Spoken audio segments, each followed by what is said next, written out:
INH की खास पेशकश 23 की परिक्रमा में हम आप पहुँचे हैं बांधवगढ़ विधानसभा जो कि उमरिया ज़िले में है। क्या है यहाँ के समीकरण और कितने बीते 5 साल में कितनी बदली है यहाँ की तस्वीर।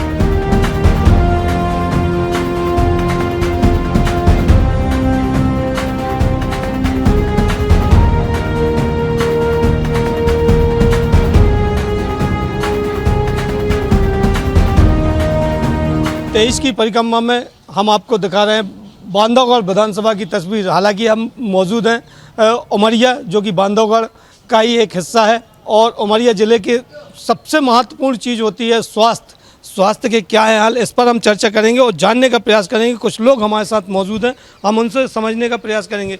बात करें, उमरिया एक ज़िला है और यहाँ पर सिविल अस्पताल भी है। किस प्रकार से देखते हैं ये अस्पताल को, कैसे संचालित हो रही है? बहुत बढ़िया हो रहा है संचालित, कोई दिक्कत नहीं है। कोई भी मरीज आता है तो संतुष्ट ही होके जाता है, कोई परेशानी कोई दिक्कत नहीं है। यहाँ डॉक्टरों की कमी की बात नहीं की जा रही है जी। यहाँ की अगर हम बात करें व्यवस्थाओं की और डॉक्टरों की कमी की, लगातार सभी जगह बनी हुई है। उमरिया के क्या है? उमरिया के हाल बेहाल है। डॉक्टरों की कमी है। MD डॉक्टर नहीं है, आँखों के डॉक्टर नहीं है ना, कई कमियां हैं। 19 करोड़ रुपए की बिल्डिंग बन रही है लेकिन डॉक्टर जीरो। डॉक्टरों के यहाँ अगर कोई MD डॉक्टर है भी और उनको फ़ोन लगाओ इमरजेंसी में तो फ़ोन नहीं उठाते, फ़ोन नंबर ब्लैक लिस्ट में डाल देते हैं। डॉक्टरों की कमी है, आँखों के डॉक्टर की बहुत कमी है, MD डॉक्टर की कमी है ना। इमरजेंसी सेवाओं की हम बात करें तो इमरजेंसी सेवाएं भी जब आती होंगी तो किस प्रकार से रहता है यहाँ पर स्टॉप वगैरह? इमरजेंसी सेवाएं तो ठीक हैं, एम्बुलेंस वगैरह आ जाती है, टाइम से आ जाती है। 108 में कॉल करी आ जाती। अगर डॉक्टरों की कमी है, डॉक्टर बच्चों के भी डॉक्टर यहाँ अच्छे ठीक ठाक नहीं है, जो है साफ।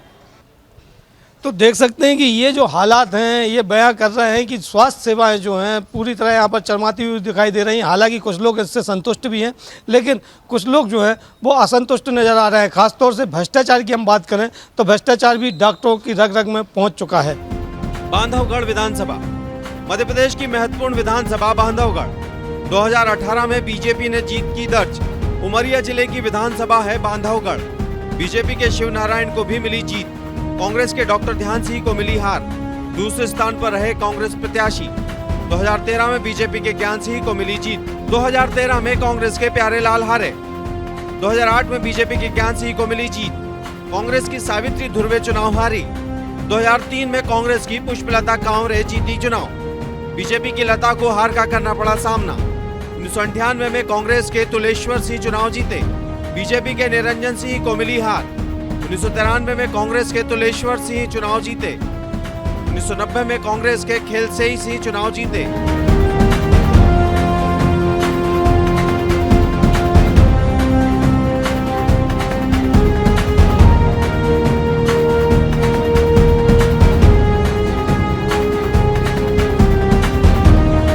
बांधवगढ़ विधानसभा उमरिया ज़िले का ही हिस्सा है। चूँकि उमरिया विधानसभा नहीं है और बांधवगढ़ में ही इसको समाहित किया गया है। हम बात कर रहे हैं यहाँ की प्रसिद्धि की, तो देख सकते हैं कि आज सुबह सुबह जो है वो पोहा जलेबी और समोसा जो है यहाँ पर बिकते हुए नज़र आ रहे हैं। यहाँ की खास पहचान भी बताई जाती है कि समोसा और पोहा जलेबी जो है वो उमरिया की खास पहचान है। कुछ लोग यहाँ पर खाते हुए भी नज़र आ रहे हैं, हम उनसे भी चर्चा करेंगे और जानेंगे कि क्या कितना स्वाद है यहाँ पर। ये बनाने वाले हैं, उनसे पहले जानते हैं। पोहा जलेबी बेच रहे हैं आप, कब से बेच रहे हैं ये मेरे को हो गया कि 10 साल करीबन हो गया। क्या है यहाँ की प्रसिद्धि है ये और किस प्रकार से बनाते हैं आप लोग? कितना बिक जाता है? हो गया 1500-2000 तक का धंधा हो जाता है। समोसा जो है वो भी यहाँ पर बिकते हुए नज़र आ रहे हैं। कब से बेच रहे हैं आप समोसा? मैं 2012 से बेच रहा हूँ। 2012 से कितना धंधा कर लेते हैं? 1500 को होता श्रीमान जी। 1500 कर दो। 2 घंटा तो लगाते हैं, 2 घंटा कुल 1500 का धंधा होता है। 2 घंटा में बाजार जैसी दुकान खुली वैसे अपन यहाँ से हटा लेते हैं। जी जी। तो यहाँ पर आपका 2 घंटे में पूरा परिवार का खर्च वगैरह जो है वो निकल जाता है? हो गए, फिर भी हो गए, चल रहा है, धीरे धीरे चल ही जाता है। जी जी। तो देख सकते हैं कि यहाँ की ये प्रसिद्धि है कि पोहा और जलेबी साथ में समोसा आप लोग भी यहाँ पर खाने आए हैं? जी लेने आए हैं। जी, किस प्रकार के रहते हैं यहाँ पर, कितना स्वाद रहता है? ये अच्छा टेस्ट अच्छा रहता है, इसीलिए तो यहाँ आए हैं। कैसा लग रहा है भाई? बहुत अच्छा है, टेस्टी है। टेस्टी है। कहाँ से आए हो? बरौला से। बड़ौला से। मैं ही बरौला से। बड़ौला से। कैसा लग रहा है? रोज हर बार आते हो? जी सही लग रहा है ये। नहीं आके खाते हो? हाँ आप लोग कहाँ से आए? मानपुर से हम लोग। मानपुर से। जी तो समोसा खा रहे हैं? जी कैसा लग रहा है? स्वाद बहुत है? अच्छा है, बहुत अच्छा है ना। बहुत अच्छा है। हाँ लगातार यहाँ आते हो कि मतलब कभी नहीं, कभार? आज पर कुल दिन बाद आ रहे हैं यहाँ। अच्छा, तो देख सकते हैं कि यहाँ की जो प्रसिद्धि है वो यहाँ स्पष्ट रूप से दिखाई दे रही है, चूँकि समोसा, पोहा और जलेबी ये यहाँ की प्रसिद्धि है और ये दुकानें जो है वो प्रायः सभी जगह मिल जाएंगी।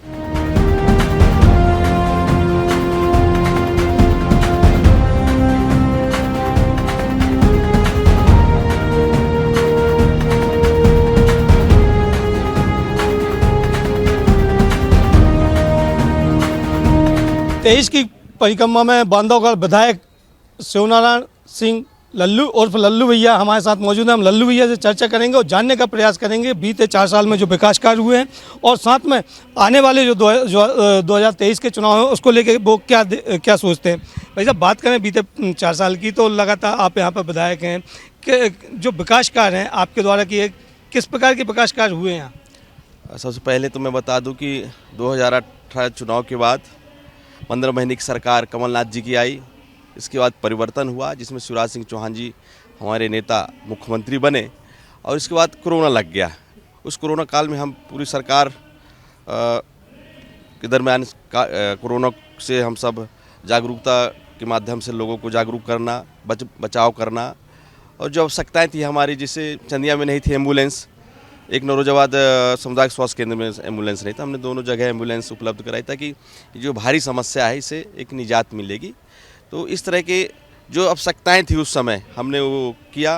यहाँ जिला अस्पताल में बहुत बड़ी एक मशीन जो उसका तत्कालीन उसको कोरोना की इलाज की ये तो शेडोल भेजना पड़ता था या कटनी, तो एक मशीन यहाँ पे लगी उस समय। मतलब बहुत अच्छे काम हुए उस कोरोना काल में, ऐतिहासिक काम हुए जो उमरिया जिलों को सौगात के तौर पर मिली। और बहुत से सारे क्षेत्र में निर्माण कार्य हुए हैं।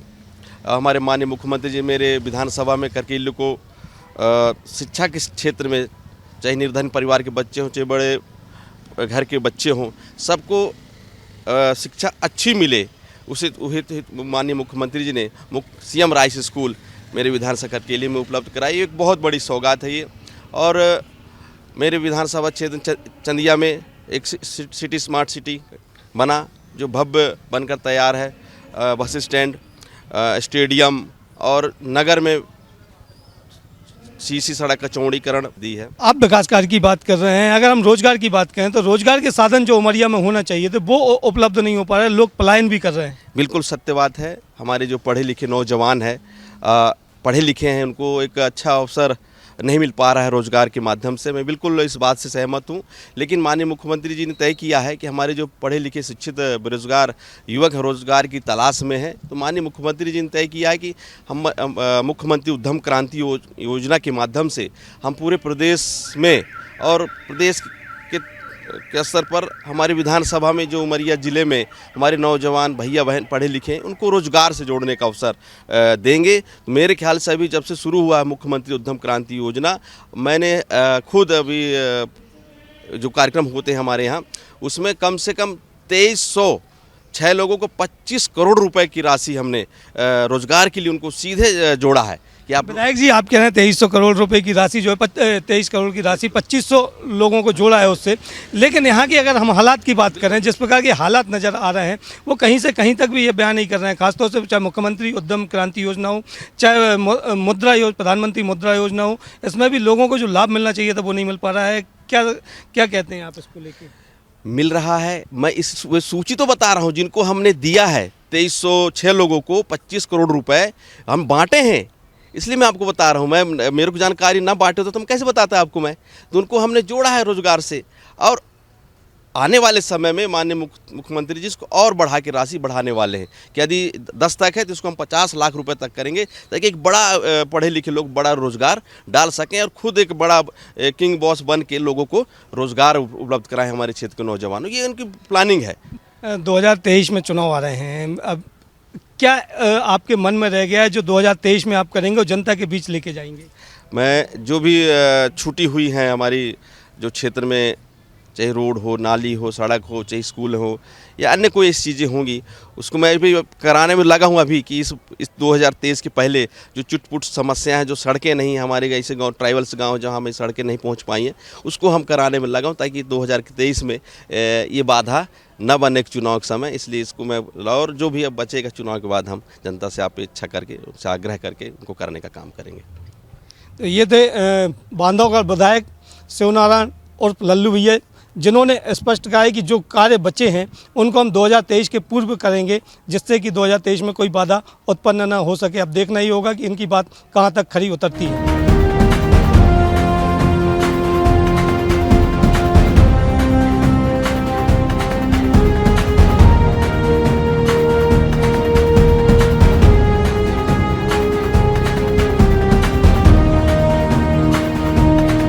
बांधवगढ़ विधानसभा के कांग्रेस नेता हमारे साथ मौजूद हैं, हम उनसे चर्चा करेंगे। भाई साहब, बात करें, आप पार्षद भी हैं और चेयरमैन भी हैं यहाँ पर नगर पालिका में, किस प्रकार से देख रहे हैं 2023 को? हमने भारतीय जनता पार्टी के भ्रष्टाचार के खिलाफ उसको मुद्दा बनाकर नगर पालिका का चुनाव लड़ा और उमरिया की जनता ने हमको पूरे बहुमत के साथ नगर पालिका में बैठाया। नगर पालिका में स्थिति ये थी कि पूरे शहर को भाजपा ने 20 साल पीछे कर दिया था।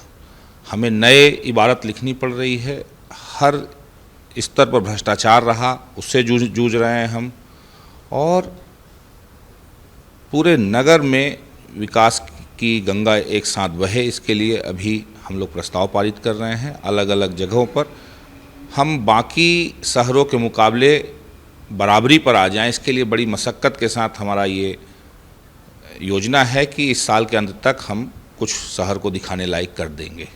राज्य सरकार की बात करें तो बिना राज्य सरकार के सहयोग से नगर पालिका जो है उसमें संचालित करने में बड़ी कठिनाइयां आती हैं और कई बार आरोप भी लगते हैं। राज्य शासन से तो अपेक्षित सहयोग हमको नहीं मिलता। स्वाभाविक बात है कि यहाँ कांग्रेस की परिषद है तो हमारे साथ अन्य निकायों के तुलना पर सौतेला व्यवहार हो रहा।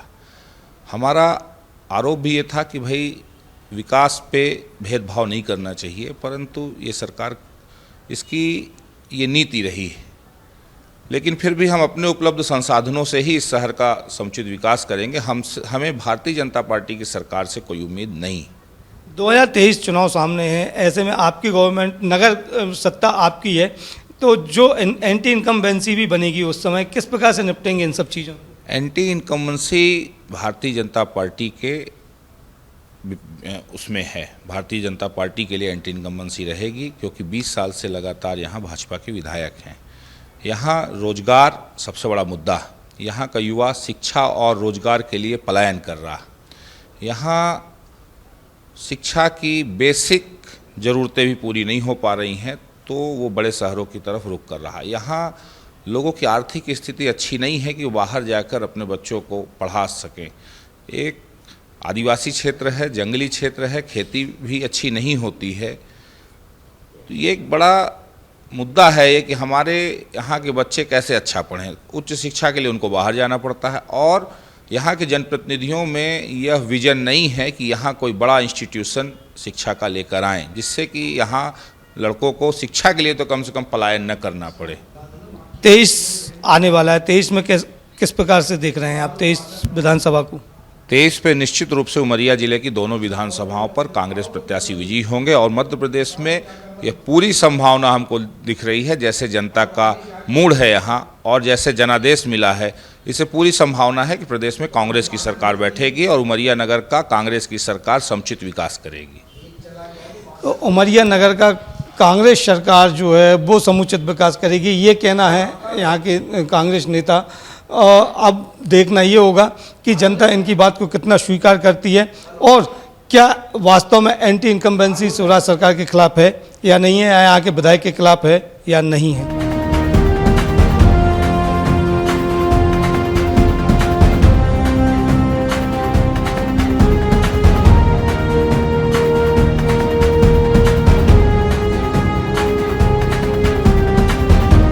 2023 की परिक्रमा में हम बात कर रहे हैं बांधवगढ़ विधानसभा की। हमारे साथ मौजूद हैं भारतीय राष्ट्रीय कांग्रेस के जिलाध्यक्ष राजेश शर्मा जी। हम उनसे चर्चा करेंगे और जानने का प्रयास करेंगे कि 2003 के बाद आखिर क्या हुआ है कि कांग्रेस यहाँ पर लगातार चुनाव हार रही है, उस पर भी चर्चा करेंगे। साथ में इस बार जो मुद्दे होंगे उस पर भी हम उनसे जानने का प्रयास करेंगे। जब बात करें जिस प्रकार से कि लगातार जो है 2003 के बाद से भारतीय जनता पार्टी का यहाँ पर कब्जा है, किस प्रकार से देख रहे हैं आप इसको? देखिए 2003 तक तो परिस्थितियाँ कुछ अलग थीं। उमरिया और नौरोजाबाद विधानसभाओं के नाम से ज़िले की दोनों विधानसभाओं को माना जाता था, जाना जाता था। उसके बाद परिसीमन हुआ और दोनों विधानसभाएं हमारी उनके नाम भी बदले और दोनों आदिवासी वर्ग के लिए आरक्षित हो गई। हमारी जो ट्राइबल लीडरशिप थी, चूँकि ये सामान्य सीट थी उमरिया के नाम से, और जब तक ये सामान्य थी तब तक यहाँ कांग्रेस का दबदबा रहा और कांग्रेस के विधायक यहाँ जीतते चले आए। अचानक परिस्थितियाँ बदली और जो ट्राइबल लीडरशिप हमारी थी कुछ डेवलप नहीं हो पाई। इसी की वजह से ऐसा हुआ कि हम चुनाव हारते चले गए। लेकिन अब परिस्थितियाँ बदली हैं और हमारी tribal leadership Bharatiya Janata party के मुकाबले बहुत स्ट्रांग है। हमारे प्रत्याशी एक एक विधानसभा में कई प्रत्याशी टिकट के दावेदार हैं और इस बार हम दोनों सीट जीतने की स्थिति में हैं। क्या मुद्दे रहेंगे इस बार के आपके चुनाव मैदान में? जब आप उतरेंगे तो किन मुद्दों को लेके आप जाएंगे? जहाँ तक हम भारतीय जनता पार्टी की बात करें तो वो कहते हैं हमने धरातल पर विकास किया है। हम अगर उमरिया की बात करें, पिछले 15 महीनों को छोड़ दिया जाए तो 20 साल से जो चुनाव आएगा उसमें भारतीय जनता पार्टी के 20 साल पूरे हो जाएंगे। 20 साल से वो सरकार में है। मेरा दावा है भारतीय जनता पार्टी का कोई भी कार्यकर्ता, कोई भी पदाधिकारी और कोई भी विधायक सार्वजनिक रूप से ये बहस कर ले कि उमरिया ज़िले में जो मूलभूत सुविधाएं हैं और जो जिनको अपन कह सकते हैं स्थायी संरचनाएं हैं या कोई भी विकास की बड़ी उपलब्धि है, वो कांग्रेस के शासन के जाने के बाद एक ऐसी कोई भी उपलब्धि वो नहीं गिना सकते। एक ईंट भी रखवाने का काम उन्होंने नहीं किया। बात करें, आपने डेढ़ साल कमलनाथ सरकार रही है, आपने कहा है कि उस दौरान उस पीरियड की अगर हम बात करें तो क्या विकास कार्य आपकी क्या मंशा रही, कितना कार्य करवा पाया? सबसे पहले मैं आपसे एक बात मैं ये कहना चाहता हूँ, आम नागरिक शोषण से बचना चाहता है, आम नागरिक लूट से बचना चाहता है। 15 महीने की जो सरकार थी, सबसे अच्छा और सबसे याद करने योग्य जो बात है, उमरिया से गुंडागर्दी खत्म हो गई थी। भारतीय जनता पार्टी के शासन में शाम को 6 बजते ही भाजपा के कार्यकर्ता जो कभी बजरंग दल के नाम से सामने आते थे, कभी संघ के नाम से सामने आते थे, कभी भारतीय जनता युवा मोर्चा के नाम, सड़क पर मोटरसाइकिल खड़ी करके शराब पी के व्यापारियों के साथ मारपीट करते थे। 15 महीने के शासन में सबसे पहला जो एक असर देखने को मिला वो ये देखने को मिला कि उमरिया से गुंडागर्दी खत्म हुई। दूसरी बात, आप किस किस चीज़ का नाम लेंगे? कमलनाथ जी ने कन्यादान जो विवाह की योजना थी 50,000 रुपये कर दिया उसको। इससे पहले 25,000 रुपये मिलता था और ठेकेदार, भारतीय जनता पार्टी के कार्यकर्ता ठेकेदार बन के उन कन्याओं के नाम से नकली सामान, नकली बक्सा, नकली साड़ी, नकली मंगलसूत्र, ये वो अपनी तरफ से उनको दान करते थे। यानी कन्यादान जैसा एक पवित्र नाम, हम कहते हैं कन्यादान कर रहे हैं, ऐसा पवित्र नाम भी कमाई का जरिया भारतीय जनता पार्टी ने बनाया, उसको कांग्रेस की सरकार ने ख़त्म किया। तो बुनियादी सुविधाएं जो हैं वो जनता को मिलें, इस मुद्दे को लेकर इस बार कांग्रेस मैदान में उतरेगी। अब देखना ये होगा कि ये मुद्दा जनता को कितना भाता है।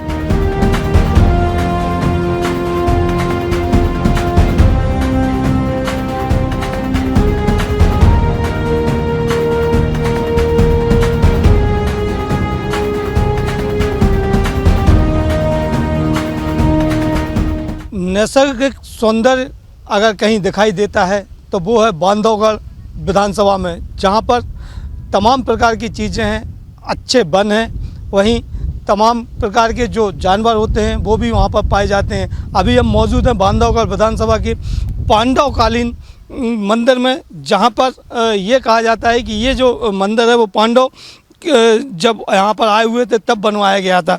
हमारे साथ मौजूद हैं यहाँ के हमारे INH के संवाददाता हीरा सिंह जी, जो हमारे सहयोगी हैं। हम उनसे चर्चा करेंगे और इस मंदिर की विशेषताएं क्या है इस पर जानने का प्रयास। हीरा जी, अगर बात करें इस मंदिर की तो क्या है इसकी विशेषता? इसकी विशेषता यही है कि जब पांडव यहाँ वनवास काट रहे थे, अपने वनवास के दिन काट रहे थे, तो इस दौरान यहाँ आए हुए थे और उन्होंने वो 1 सप्ताह तक इधर रुके और 1 सप्ताह के भीतर ये मंदिर का निर्माण किया। ये शिव जी का मंदिर है। यहाँ बगल में एक कुआं भी है, उसका भी निर्माण पांडव टाइम पे हुआ था और लोग मानते हैं कि ये आस्था का केंद्र भी है लोगों के लिए। और सबसे प्रमुख बात यहाँ ये भी वैज्ञानिकों ने भी शोध किया, यहाँ के जो पूर्वज हैं, पुराने लोग हैं, वो भी बताते हैं कि जब भी सूर्य उगता है, सूर्य जब देवता उगते हैं वहाँ से, तो सबसे पहली किरण इसी मंदिर की चोटी पर पड़ती है। इसलिए यह और भी प्रसिद्ध है। यहाँ लोगों का ये भी मानना है कि जब भी यहाँ एक मेला होता है या कि जो भी सच्चे मन से इस मंदिर पे आता है या मत्था टेकता है शिव दरबार में, तो उनकी मनोकामना भी पूरी होती है। इस एरिया का नाम मढ़ीबाग से ये जाना जाता है। बीच जंगल में है ये मंदिर। आप देख भी पा रहे हैं कि किस हिसाब से ये बना हुआ है। अगर हम बात करें बांधवगढ़ विधानसभा की, तो ये मंदिर जो है जितना प्रसिद्ध होना चाहिए था उतना नहीं हो पाया। क्या कारण मानते हैं? जनप्रतिनिधियों की उदासीनता या अन्य कोई कारण? अब जनप्रतिनिधियों की उदासीनता दिखाई तो दे रही है। आप लोगों ने भी देखा, यहाँ की जनता भी समझ पा रही है कि कहीं ना कहीं ये मंदिर का जीर्णोद्धार सही तरीके से न हो पाना, यहाँ की जो देख रेख है सही तरीके से न हो पाना, और दूसरी सबसे बड़ी बात है यहाँ फॉरेस्ट लैंड के चक्कर में जो है तो फॉरेस्ट किसी भी निर्माण की अनुमति यहाँ प्रदान नहीं करता है। मंदिर का जो ये थोड़ा बहुत जो भी निर्माण है यह वर्षों पुराना है और इसके अलावा कोई भी निर्माण नहीं हो पाया है। तो यहाँ 2 ही चीज़ें हैं, एक तो जनप्रतिनिधियों की अनदेखी और दूसरी फॉरेस्ट लैंड और जनप्रतिनिधियों की अनदेखी यहाँ पर सामने आई। सबसे बड़ी बात है, आप दोनों विधानसभा कवर करते हैं, 2 विधानसभा है यहाँ पर, मानपुर और बांधवगढ़। जो कि बांधवगढ़ है वो मानपुर में ही आता है, मानपुर विधानसभा में आता है। क्या लगता है इस बार आपको कि बीते 5 साल में कोई विकास कार्य यहाँ पर हुए हैं कि नहीं हुए हैं? किस प्रकार की दृष्टिकोण रखते हैं? देखिए, विकास की जहाँ तक बात है तो सेंट्रल गवर्नमेंट और स्टेट गवर्नमेंट जितनी घोषणाएँ हो रही हैं वह धरातल पर दिखाई देती हैं। ये तो जाने की बात है, जनता के बीच जब हम लोग कई बार जाते हैं तो ये दिखाई देता है, ये सुनाई भी देती है। लोग बताते भी हैं कि हमारे पास ये योजना नहीं है, जबकि सरकार कहती है कि इतना लक्ष्य होगा, इतना लक्ष्य होगा, जबकि ऐसा नहीं है। चूँकि यह पिछड़ा ज़िला भी है, आदिवासी ज़िला है और यहाँ दोनों सीटें भी आदिवासी हैं। लेकिन बड़ी बात यहाँ रोज़गार की अगर अपन करें, सड़क नाली तो हर जगह है, लगभग प्रधानमंत्री सड़कें बनी हुई हैं, लेकिन रोज़गार की कमी है और रोज़गार की समस्या से यहाँ की जनता जूझ रही है। 2023 की हम बात करें तो क्या प्रमुख मुद्दा रहेगा? भ्रष्टाचार तो है ही, जिस प्रकार से दिख रहा है, ट्राइबल एरिया है चूँकि, और दोनों विधानसभा जो है वो ट्राइबल है। 2023 का सबसे प्रमुख मुद्दा रोज़गार से ही जोड़ करके देखा जा रहा है। यहाँ रोज़गार, हम बात करेंगे भाजपा की, तो भाजपा लगातार यहाँ कई 3 या 4 पंचवर्षीय से काबिज है दोनों विधानसभाओं में, और रोज़गार के नाम पर कुछ भी नहीं है। कांग्रेस इसी को भी मुद्दा बनाएगी। यहाँ की जनता भी जो है तो ये देख रही है कि भैया हमारे पास रोज़गार नहीं है और लोग रोज़गार के लिए पलायन भी करते हैं यहाँ से दूसरे ज़िलों के लिए। तो ये देखा आपने कि रोजगार प्रमुख मुद्दा यहाँ पर है। हालांकि भ्रष्टाचार भी एक मुद्दा बना हुआ है जिसको कांग्रेस 2023 में मुद्दा बनाएगी। हम बात करें मंदिर की, तो मंदिर में वो प्राचीन कालीन मूर्तियाँ हमको यहाँ पर दिखाई देती हैं। जिस प्रकार की मूर्ति जो है खजुराहो या अन्य जगह जो है अजंता एलोरा गुफा वो देख सकते हैं कि खजुराहो की जो प्रतिमूर्ति वो यहाँ पर दिखाई दे रही है। कुछ अंश यहाँ पर जो है वो नज़र आ रहे हैं। हालांकि ये पांडवकालीन, जिस प्रकार की जो बात बताई जा रही है कि पांडवकालीन जो है वो इतिहास यहाँ कर रहा है। अब देखना ये होगा कि 2023 में यहाँ के लोग किस प्रकार से किसको चुनते हैं और जो आने वाला विधायक होगा वो किस प्रकार से यहाँ पर अपनी बात रखकर अपने कार्य करवाएगा।